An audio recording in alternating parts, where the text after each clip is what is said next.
Odious told them to make the magnet to help her destroy Galvanax. So what? I'm still a rock star. I've got my rock shoes. And I don't know the rest of the words.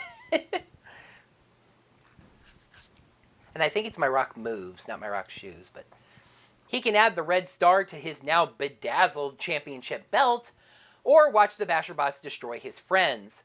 Brody is torn, and I don't know why. He's all out of faith. That's how he feels. He's cold and he's shamed, lying naked on the... No, I don't want to think about that. Moving on.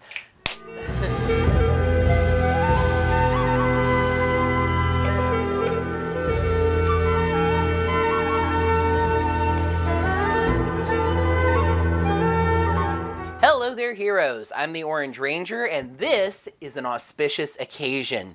There may be a Christmas episode coming up in a couple of weeks, but knowing how those things usually go, we were in for a rare treat from Ninja Steel this time around. An episode that was focused on the Power Rangers. Yes, it is time for the Season 1 finale. Our last look at this story, at least the core story, if you will, before it gets a big ol' super slapped onto it. Before we get things started, a little bit of housekeeping to take care of. First of all, this review actually almost came out a little bit later than usual.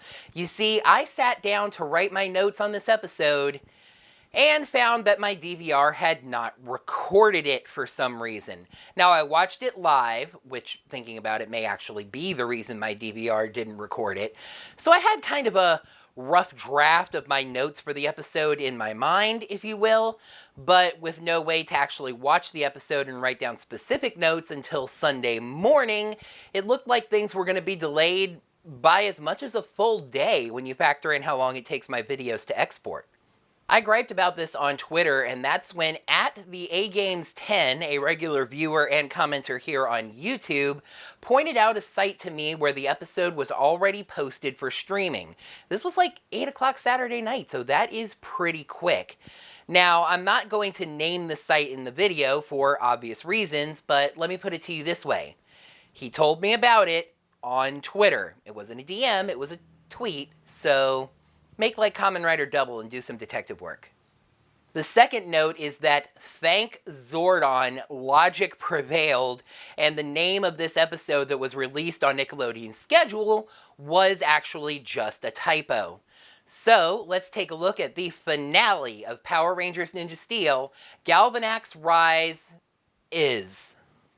One of the charming things to me about Power Rangers Ninja Steel is its use of Galaxy Warriors as a bit of meta-narrative. We are watching a TV show that is, at least in part, about a TV show. We get that again here, as we are welcomed to the season finale of Ninja Steel by Cosmo Royale welcoming us to the season finale of Galaxy Warriors. He recaps the events of an episode that aired 2 weeks ago. It's kind of unclear whether or not we're picking up from right where we left off last time, because Galvanax is either still on Earth or back on Earth, but last time he teased the finale, but now we're starting with the finale. Maybe they just filmed those episodes back to back and the Rangers just kind of show up. No, please, don't show us the concern and emotion of the Rangers realizing that their stars are gone, the confusion of wondering where they might be, the horror of realizing that it's Galvanax that has them. Let's just have the Rangers run outside, see Galvanax, and go, "Oh, hey, fight me, bro." The Rangers morph and start fighting the Basherbots, but Galvanax starts using the magnet to take power stars. He gets Sarah's and Preston's first, and they're demorphed, and this is kind of a bad spot for the episode, kind of a low point, because when the Rangers lose their power stars, they get incredibly weak for some reason. I do understand that the Basherbots are stronger than the Kudabots. The show did establish that. But these are still grunts we're talking about. The Rangers should be able to handle them unmorphed. Galvanax takes Calvin's star, and then Levi and Haley's. All of them are grabbed and held by the Basherbots. They warn Brody, who's unable to stop them from being taken to the Warrior Dome. Galvanax fires his magnet at Brody, but Brody dodges it and uses his ribbit rifle to blast it, destroying it. We hardly knew ye, literal plot device. Galvanax respects Brody's opinion that he should be able to keep his power star. However, Galvanax isn't very good at rejection, so Brody's going to have to die now. Mick comes running out of the school, holding Brody's dad's sword, and tells Brody that they have to get out of there now. He hands Brody the plot convenience star. Okay, it's a Megamorph Cycle star, but seriously? All Mick says is it's the last star they have left, but there's no explanation whatsoever for how this star stayed in the base or wherever it actually came from. And these explanations are so easy. Mick was scanning the star, so he had it in a special case. When Galvanax used the magnet, this star got caught on a metal beam and it wasn't pulled through with the others. Mick found it under the couch. Give me something! Meanwhile, on the Warrior Dome, Cosmo has the captive Rangers on the stage and taunts them now that they're powerless. This was a very minor little scene in the grand scheme, but I actually really liked it. For one thing, it made Cosmo seem a little more evil than he seemed throughout the season, which is a nice bit of character development. And it was also the kind of big show moment that Cosmo would exactly take advantage of. Oh, goody, Victor and Monty. But actually, even they're involved in the plot this week. They're working on a larger version of their magnet for Madame Odious. Odious told them that she needs them to make the magnet to help her destroy Galvanax. They get the idea that she's betraying Galvanax on behalf of the forces of good, so they think if they make this magnet and she succeeds, they will be heroes. And that actually seems like exactly the kind of manipulation that Odious would do. Appeal to the best interests of the people that you're trying to fool. However, when Victor asks her about this, Madame Odious just proudly squawks that this magnet will help her destroy Galvanax and the Power Rangers. Realizing that she wants to destroy the Power Rangers, Victor and Monty say they don't want to be a part of this anymore. Oh, so now these two are good and moral. Honestly, the way they've painted these characters over this season, I really would have believed that these two would have seen the destruction of the Power Rangers as an opportunity. Maybe they could take over and be the famous heroes that everybody loves instead. You have spent 19 episodes, remember that they weren't in Grave Robber, destroying the credibility of these characters. You can't just instantly make them good guys like that.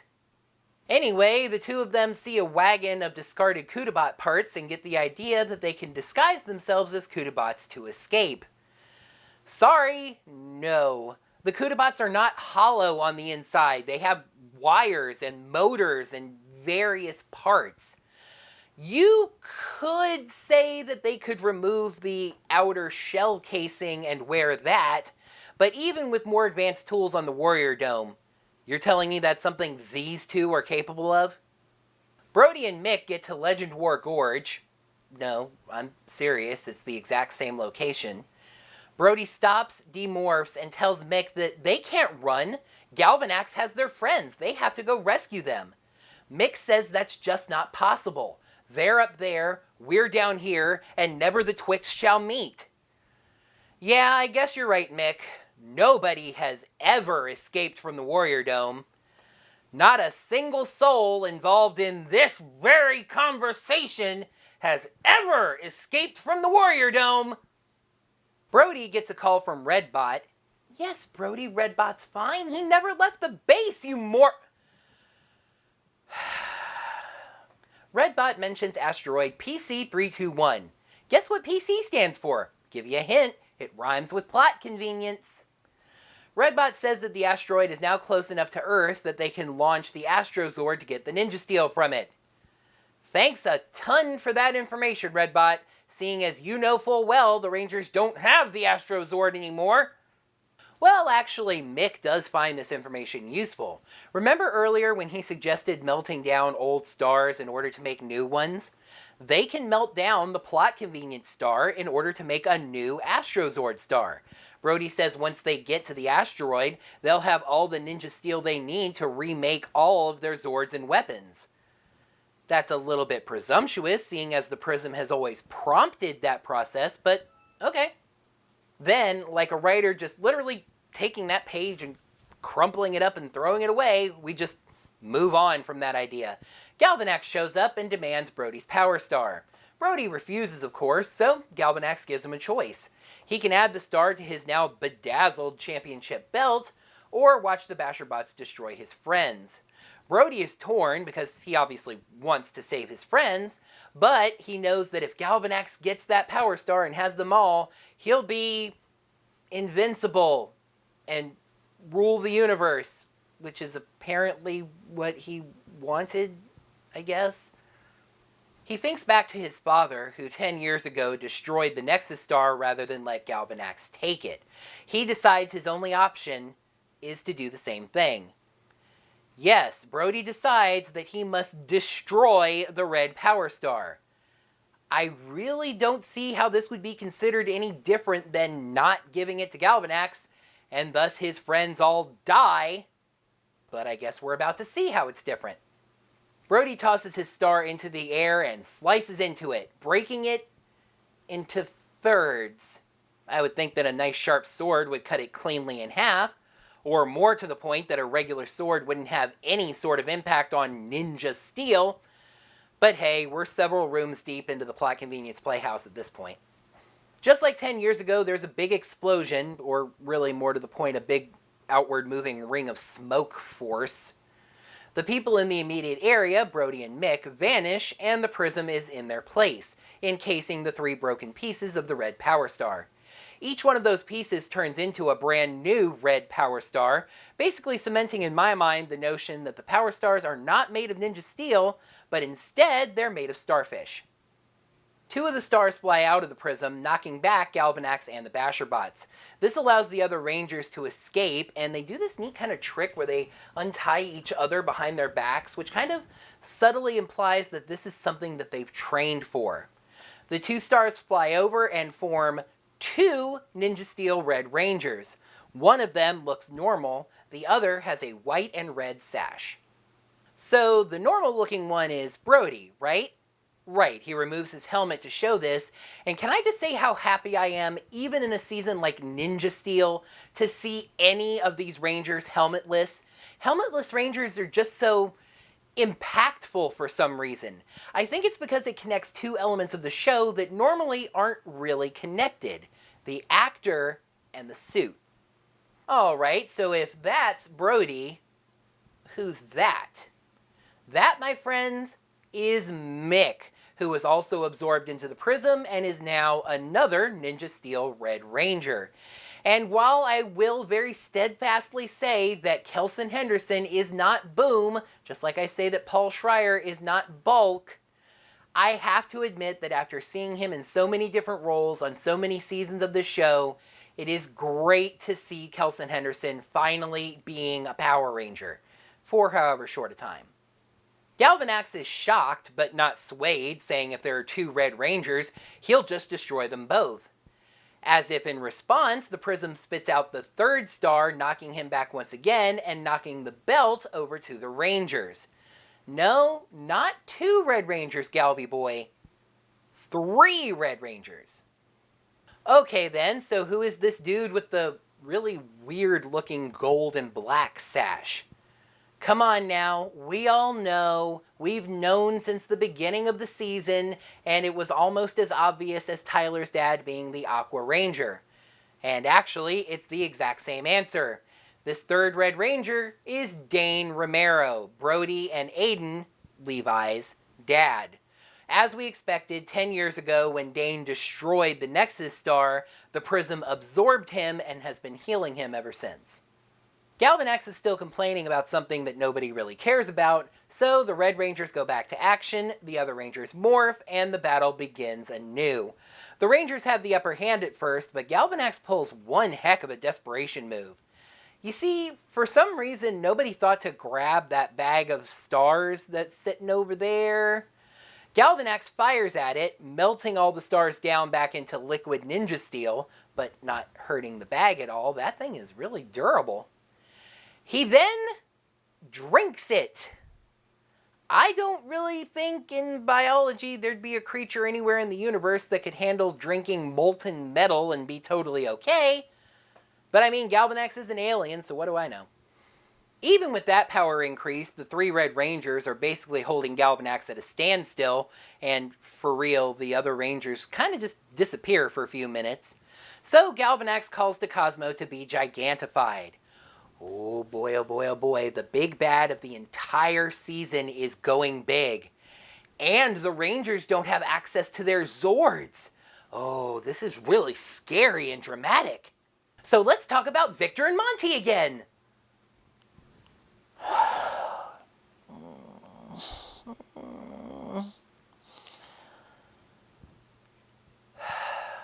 Their disguises are working, but they can't find a way to get off of the ship.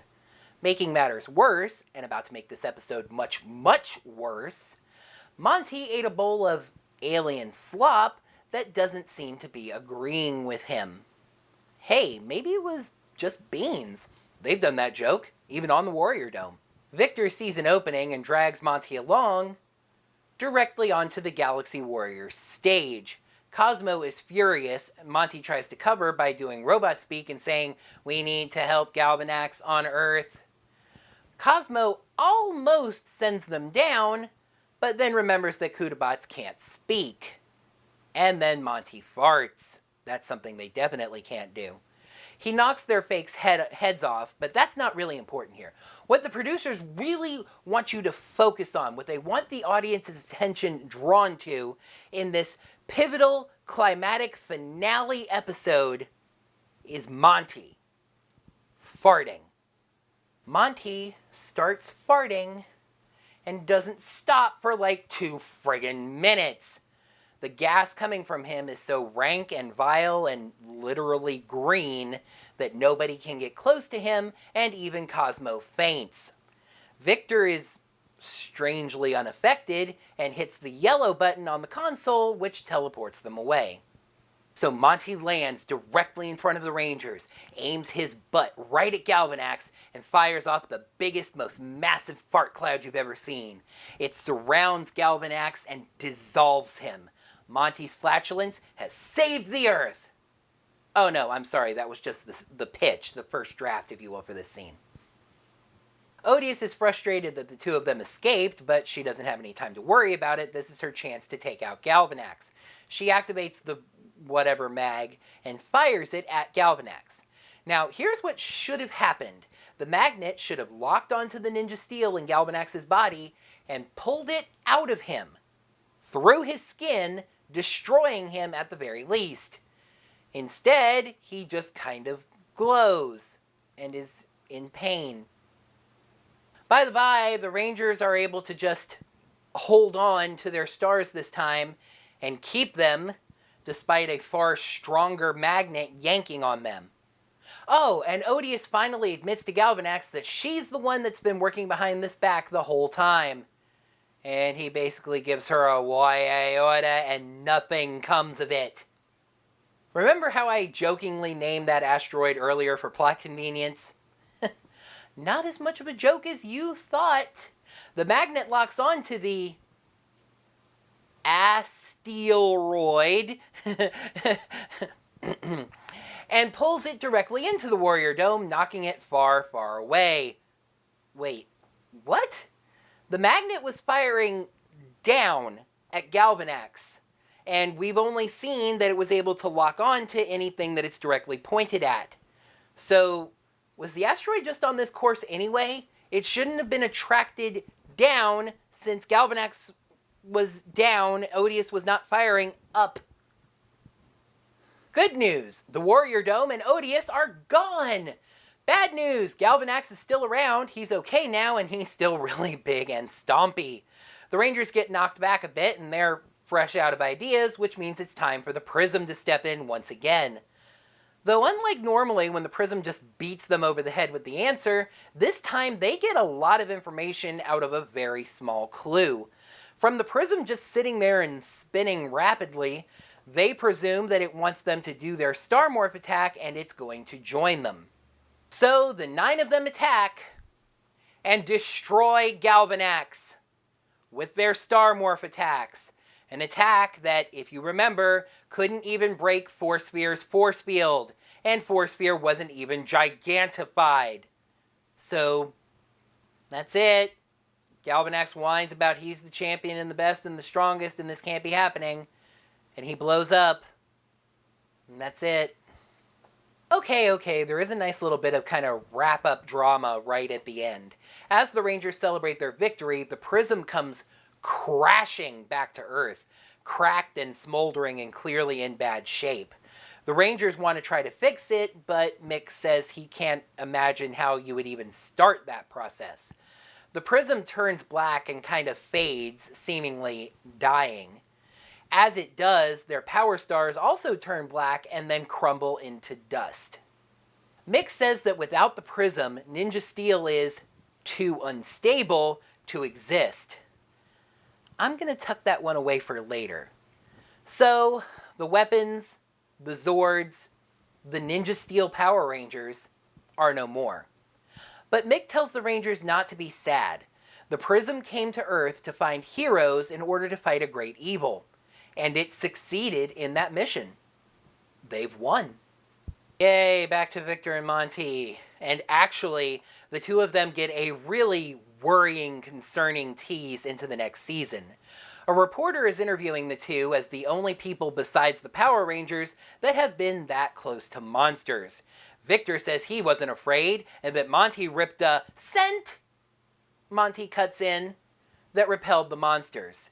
The reporter muses that a scent that repels monsters must be worth a fortune. The two of them practically get dollar signs in their eyes. Oh no. A new member of the Romero family has returned, so the Rangers hold the required campfire. Mick tells the Rangers that he's returning home to the Lion Galaxy and that they will always be Power Rangers to him. Everyone else sings the Romero family song as we pull far away from Earth and the solar system and through various planets to find the Warrior Dome damaged and aflame. It shouldn't be able to be on fire in space, but ships explode in science fiction all the time, so whatever. We see that Odious has survived the wreck, and she says that the game is far from over. Let's throw stars! Episode 20, Galvanax RiseS. Pros, a Power Rangers plot, a whole bunch of original footage, and a nice tease to next season. Cons, Victor and Conti, more little confusing elements, and everything wraps up far too quick. In the end, an episode that focused on the Rangers was still held back by the same things that have hurt the show all year. Galvanax RiseS gets 3 stars out of 5. You heroes don't realize how happy I'm going to be when I edit this, that I don't have to go find my moral of the day graphic. This was already a top 5 episode of Ninja Steel just because it didn't do that stupid cliche thing. This was a Power Rangers plot. This entire episode from start to finish focused on the action, for better or for worse, and it was just so much better for it. This is what Power Rangers is supposed to be. There was a surprising amount of original footage in this episode, which always makes big episodes better. Most of this episode was filmed at Legend War Gorge, which is a real location called Wainui Quarry, and thank you Matthew Ducker for the info on that. And that's a location the Power Rangers has used a number of times, most famously for the Legend War. The biggest surprise for me was actually getting original giant monster footage, an extreme rarity for Power Rangers. Now, this was mainly due to how Galvanax's Sentai equivalent, and no, I don't remember his name, was defeated, but it was still a really nice touch. And I think all of us were expecting the end of this episode to hit a little bit heavier. I don't know, maybe with the force of a sledgehammer? Dang, I've already done that joke, haven't I? But no, they decided to save that little surprise for Super Ninja Steel. Instead, we got a nice little tease about something that I don't think we officially knew, but probably could have guessed. Odious is still alive. It's actually going to be interesting to see how she either jives with or competes against whatever's coming next. Let me be blunt here. Victor and Monty cost this episode at least half a point. maybe a whole point.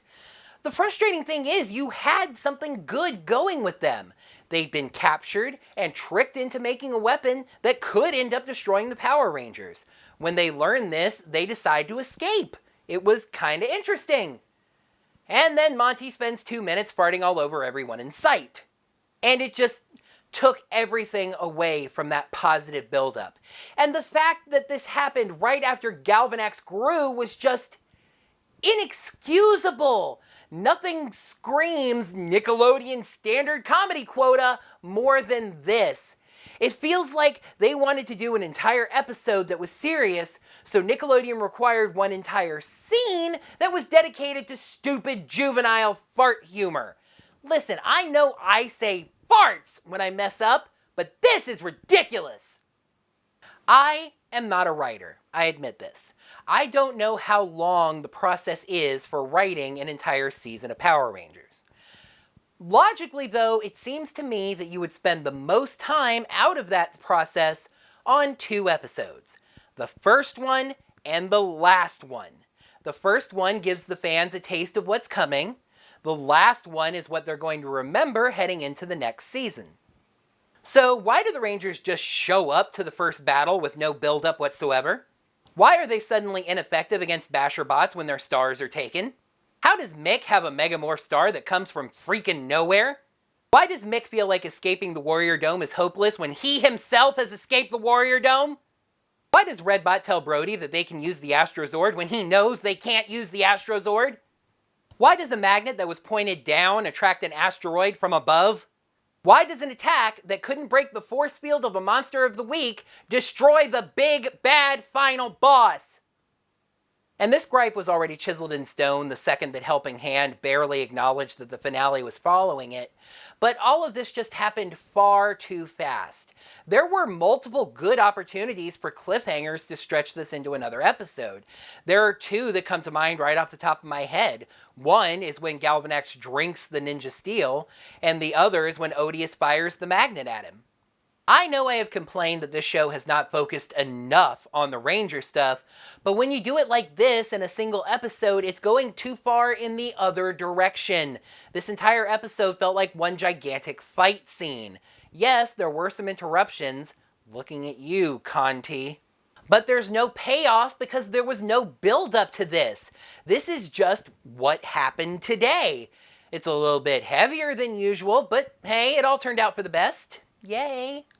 And so, a 3. Average. Run-of-the-mill. This feels like what should be the baseline for Ninja Steel. Ninja Steel should be like this week to week, maybe with a little more character development and stuff, but mainly this, and build upwards from there.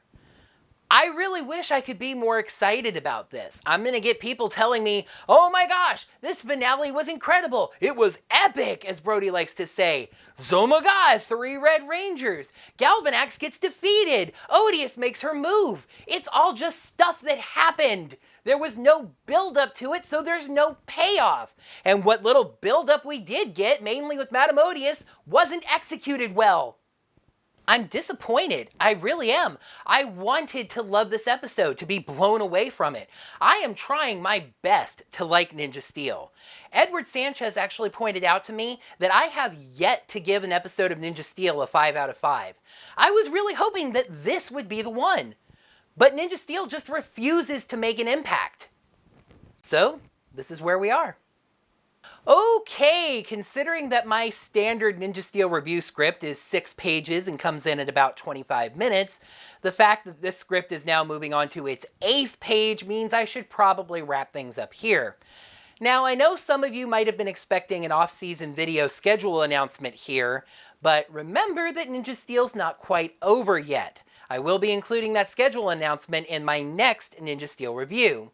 Speaking of which, let's take a look at the 22nd episode of Ninja Steel, airing in 2 weeks, Past, Presents, and Future. When Cleopatra paralyzes the Power Rangers, Sarah and Santa Claus must travel through time to save the day! Ho ho ho! So that wraps up another Power Rangers Ninja Steel episode review. Thank you folks so much as always for watching. Make sure to like the video by clicking the like button right down below. In the comments below, what did you think of the finale of Power Rangers Ninja Steel? Did you like it better than I did, or did you like it even less? Start some conversation down in the comments below. Also, let me know what you thought of my review of this episode. You can subscribe to the channel to see all of my videos, and also make sure to set up your notifications so you find out when I post brand new videos just like this Ninja Steel episode review. And if you'd like to toss a little bit of tip support my way, it's not required, but it's a nice thing for you to do. You can head to digitaltipjar.com/orangerangervid. Whatever you decide to toss in my tip jar, I would greatly appreciate. Until next time, heroes, may the power protect you. By Cosmo Royale, welcome... Yeah, that take started going off the rails. And uses his frog blaster to fire the rivet rifle. And I actually want to call it the rivet rifle. Galvanax fires his magnet at Brody, but Brody dodges it and then farts. Galvanax fires...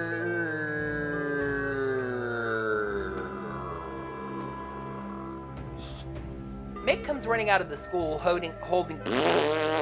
Oh, so now they're good and moral.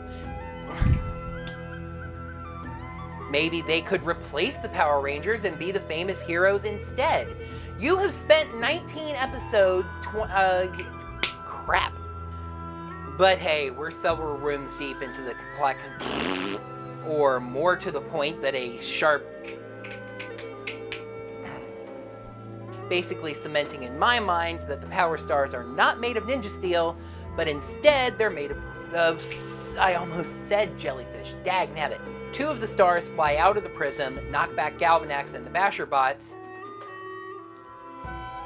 That, my friends, is Mick, who also reveals his helmet Wow. You see, for some reason, nobody thought to grab that bag that has the other Power Stars in it. Galvanax is still complaining about something that nobody really cares about, so the other Red Rangers go the other Red Rangers. A lot of it was filmed at Legend War Gorge, which is actually called Wainui Quarry, a location, Matthew Ducker. It seemed like the entire episode was serious, so they required one entire scene dedicated to stupid fart humor. There were... When Cleopatra...